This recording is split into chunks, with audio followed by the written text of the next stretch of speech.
قبر پر دعا کے لیے ہاتھ اٹھانا کیسا ہے؟ اس سلسلے میں مسئلہ یہ ہے کہ قبرستان میں ہاتھ اٹھا کر دعا کرنا جائز ہے۔ اللہ کے نبی صلی اللہ علیہ وسلم جنت البقیع تشریف لے گئے اور ہاتھ اٹھا کر دعا فرمائی۔ حتی جاء البقیع فقام فاطال القیام ثم رفع یدیہ ثلاث مرات۔ اللہ کے نبی صلی اللہ علیہ وسلم جنت البقیع تشریف لے گئے اور کافی دیر تک کھڑے رہے۔ ثم رفع یدیہ، پھر اپنا دونوں ہاتھ اٹھائے اور ثلاث مرات 3 مرتبہ دعا فرمائی۔ تو اس حدیث سے قبرستان میں ہاتھ اٹھا کر دعا کا ثبوت ملتا ہے، جائز ہے۔ البتہ اس بات کا خیال رکھنا چاہیے کہ دعا ہم قبلہ رخ کھڑے ہو کر کریں، نہ کہ قبر کی طرف رخ کر کے۔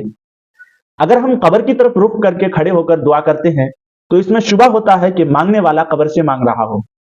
اس شبہ سے بچنے کے لیے ہمیں دعا قبلہ کی طرف کھڑے ہو کر کرنی چاہیے، اور یہی ثبوت اللہ کے نبی صلی اللہ علیہ وسلم سے ملتا ہے کہ اللہ کے نبی جنت البقیع میں جو دعا فرمائی ہے وہ قبر کی طرف رخ کر کے نہیں بلکہ قبلہ کی طرف رخ کر کے، اور اللہ کے نبی صلی اللہ علیہ وسلم کی پیروی میں ہی ہمارے لیے خیر ہے۔ اللہ عمل کی توفیق عطا